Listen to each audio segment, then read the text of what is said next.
Okay, well, I'd like to talk about my entire family, like my mother and my father, and everyone that they're related to.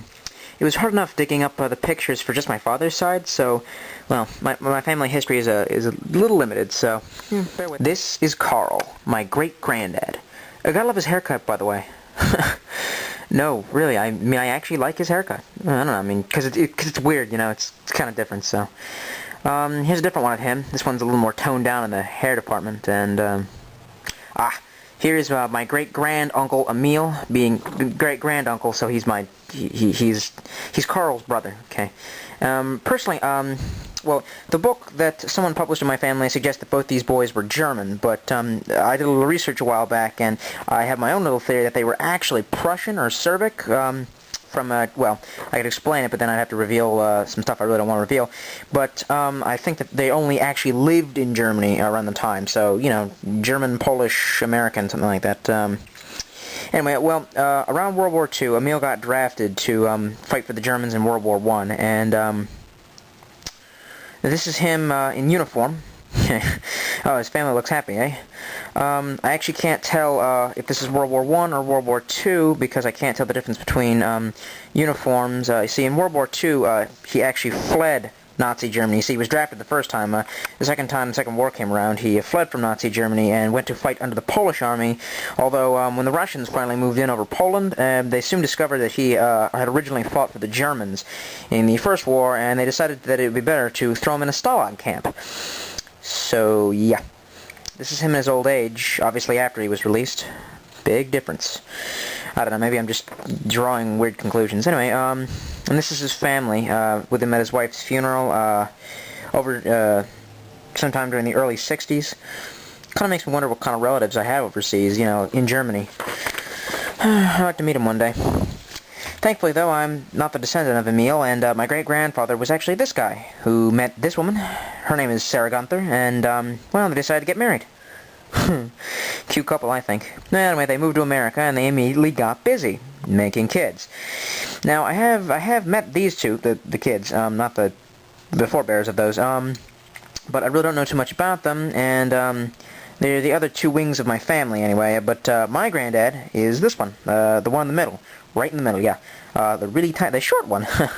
Just like me. His name is Reinald, and Reinald, he went by like a million nicknames like over his entire life, none of which were all that great. The only ones that I can remember are Honey and Whitey, which is kind of weird. Anyway, here they are growing up, and here's one of them a little more grown, slightly more grown. I didn't have enough pictures, really. I did have some pictures of the other two, but, in their prime when they were getting older, but I figured, what the hell, let's just take a look at my grandpa, okay, and, alright. I don't know if these photos say, like, yay, I passed college, or yay, I passed high school, but, whatever, he seems happy. One thing that you get from, like, looking at these, though, is that, really, Ronald was a very funny person, and the legend goes that he was quite a practical joker, which is something that my father inherited, but thankfully that he never passed to me. I've got to apologize, though, because I actually couldn't find very many pictures of him in his middle age, or any pictures of him with his wife, my grandmother, Loave. Yes, her name is Loave, like French for the wave, okay.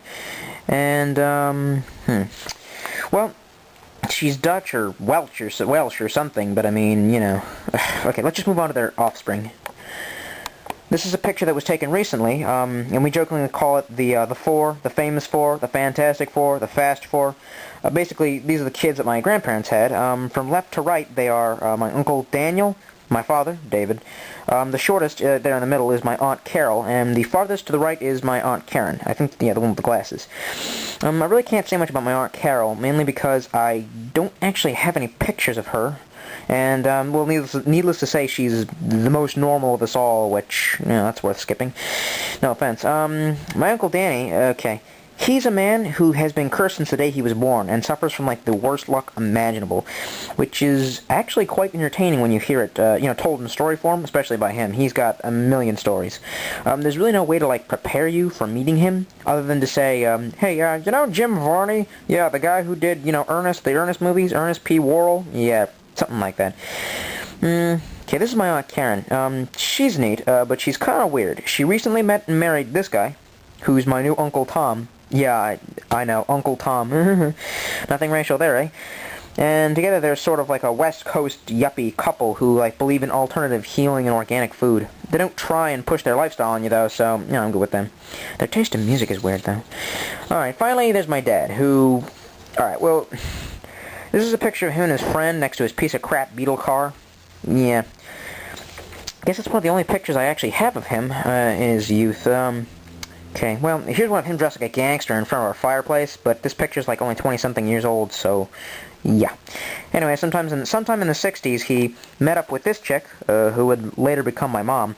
Because the two decided to get married, and, oh, hold on. The two decided to get married, and then, after a few apartment changes and a long Anglo-urban folklore that I myself can't really remember, they had a kid. No, that one's not me. It's actually my brother.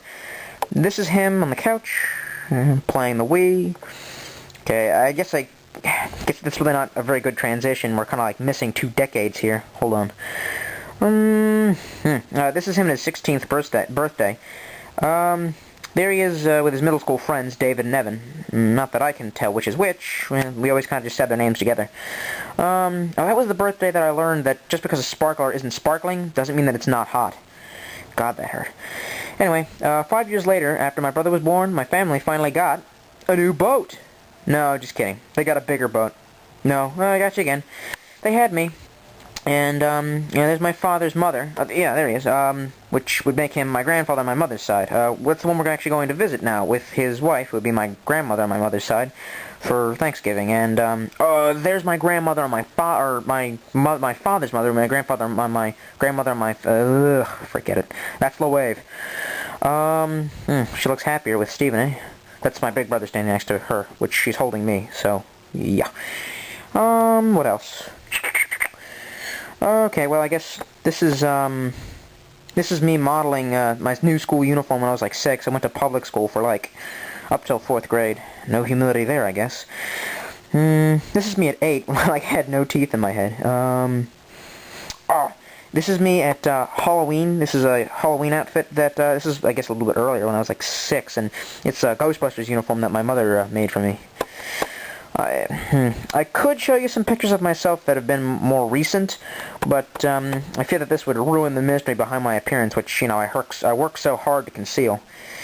Well, because you've been good. Yeah, okay, here you go.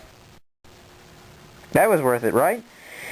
Well, anyway, I've got to wrap this one up. And that's really all I have. All I have to say is that Thanksgiving is a holiday. It's always meant something to me. Don't forget it. Don't try to cover it up.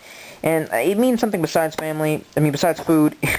It's actually family. And that you should be happy for which one that you have. And that even if you don't have one, you will. Someday. Soon.